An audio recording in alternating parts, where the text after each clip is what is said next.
Welcome back to our channel, kung saan tinatalakay natin ang pinakabago at pinakaimportanteng balita tungkol sa modernisasyon ng ating sandatahang lakas. Sa episode na to, pag-uusapan natin ang isang napakalaking pagkakataon sana para sa Pilipinas, pero nauwi sa wala. Chance sana ng Philippine Air Force na magkaroon ng air-launched supersonic anti-ship missile na pwedeng ikabit sa FA-50 Fighting Eagle jets, pero dahil sa desisyon ng South Korea, pernada ang lahat. Ano ba talaga ang nangyari? Bakit sobrang halaga sana nito para sa atin? At ano ang mga implications nito sa future defense capability ng Pilipinas? Yan ang ating iisa-isahin sa episode na ito. Pero bago tayo magsimula, tandaan natin na ang matatag na Pilipinas ay hindi lang nabubuo sa lakas militar, kundi sa maayos na pamahalaan, paglaban sa korupsyon, pagtanggi sa political fanaticism, at pagsugpo sa fake news. Mahalaga yan para sa tunay na seguridad at katatagan ng bansa. Unahin natin sa basics. Kapag sinabi nating supersonic anti-ship missile, ibig sabihin, ito yung missile na kayang lumipad ng mas mabilis pa sa tunog. Dahil sa bilis na ito, mahirap siyang i-intercept o salagin ng air defense systems ng kalaban. Bukod pa roon, may dalang matinding kinetic energy at explosive power, sapat para makapinsala o makalubog ng malalaking barko tulad ng destroyers o cruisers. Kung ikukumpara mo sa mga subsonic missiles gaya ng Harpoon o Exocet, malayong mas deadly ang supersonic. Isang magandang halimbawa ay ang BrahMos missile ng India at Russia. At alam naman natin, meron na ring coastal battery ng BrahMos ang Pilipinas, pero limitado ito sa coastal defense.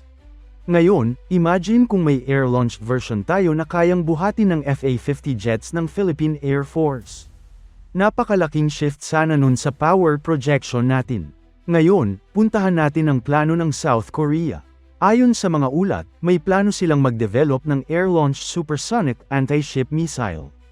Una, intended ito para sa kanilang bagong KF-21 Boramae fighter, pero malinaw din na target nilang i-integrate ito sa updated variants ng FA-50 Fighting Eagle. Kung natuloy ito, malaking tulong sana hindi lang sa South Korea, kundi pati sa mga bansa na gumagamit ng FA-50, kabilang na ang Pilipinas. Ang logic dito simple, kung gagawa ka ng missile para sa sarili mong fighter, automatic na pwedeng i-offer din yan sa ibang user ng parehong platform. At isa sa pinakamalaking foreign users ng FA-50 ay walang iba kundi ang Philippine Air Force. Pero eto na nga ang twist, kinansela ng South Korea ang project. Bakit? Ang sabi nila, hindi ganoon kataas ang pangangailangan nila para sa ganitong klase ng missile.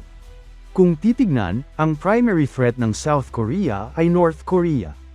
Oo, may mga bagong barko ang Pyongyang, tulad ng kanilang 5,000 ton destroyers, pero hindi ganoon kalaki ang probability na mauwi ito sa long-range naval battles.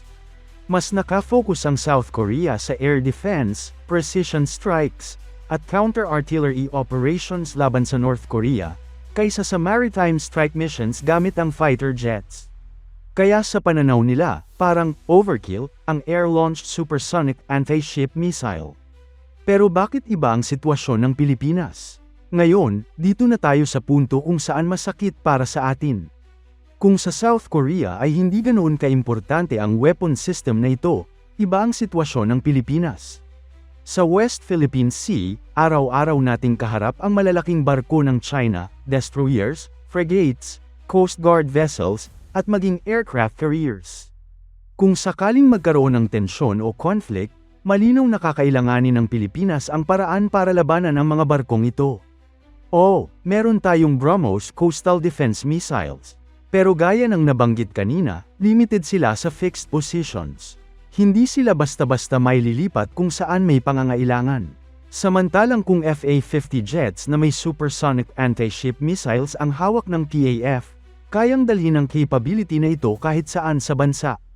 Kung kailangan sa Palawan, Mindoro, o kahit sa Northern Luzon, mabilis itong made deploy. Yan ang flexibility na hindi kayang ibigay ng coastal batteries. Ano ang epekto nito sa Philippine Air Force? Ngayon, balik tayo sa Philippine Air Force mismo.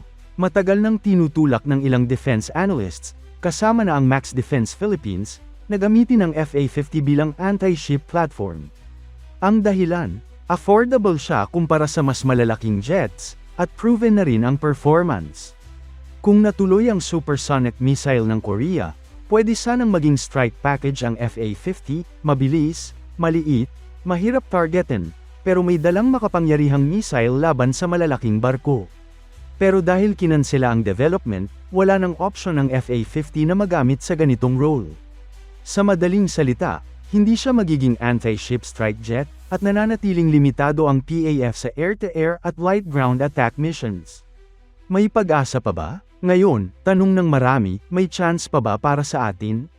May ilang posibleng direksyon. Una, baka pwede tayong tumingin sa ibang bansa na gumagawa ng supersonic anti-ship missiles. Ang problema, karamihan sa kanila ay hindi readily available for export, at napakamahal pa. Pangalawa, may mga subsonic options gaya ng Harpoon na pwedeng i-integrate sa F-16 kung ito man ang mapili sa multi-role fighter program. Pero gaya ng nasabi natin, madaling i-intercept ang subsonic missiles laban sa modern naval defenses. Pangatlo, baka pwedeng tingnan ng India. Mayroon silang air-launched BrahMos A, na kasalukuyan ang ginagamit ng Su-30 MKI. Pero dahil sobrang bigat at laki ng BrahMos, hindi ito kakasya sa FA-50. Kailangan mas malalaking jets bago natin ito magamit. Sa madaling salita, oo, may mga alternatives. Pero lahat sila may kalakip na hamon. Ngayon, step back muna tayo at tingnan ang mas malaking picture. Bakit ba palagi tayong napapurnada sa ganitong mga pagkakataon? Kasi umaasa lang tayo sa desisyon ng ibang bansa. Hindi naman tayo kasama sa planning ng South Korea. Umaasa lang tayo na kung itutuloy nila, pwede rin tayong makisakay. Pero dahil kinansela nila, automatic, sarado rin ang pintuan para sa atin. Kung meron lang tayong sariling defense industry na kayang gumawa ng ganitong klase ng missile, hindi na natin kailangan pang umasa sa iba. Pero ang realidad, kulang tayo sa research, funding, at industrial base.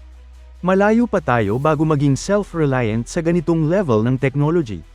Sa huli, ang cancellation ng South Korea sa air-launched supersonic anti-ship missile project ay isang napakalaking missed opportunity para sa Pilipinas. Kung natuloy, game changer sana ito. Ang FA-50 ng Philippine Air Force ay pwede sanang maging isang tunay na anti-ship strike platform na makakapagbigay ng deterrence laban sa malalaking barko ng China. Pero dahil sa desisyon ng South Korea, nananatiling limitado ang ating kakayahan. Oo, may BrahMos coastal defense tayo, pero kulang pa rin ang flexibility at reach kung wala tayong air-launched option. Muli, pinapakita lang nito ang kahinaan ng ating posisyon, nakaasa pa rin tayo sa teknolohiya at desisyon ng ibang bansa.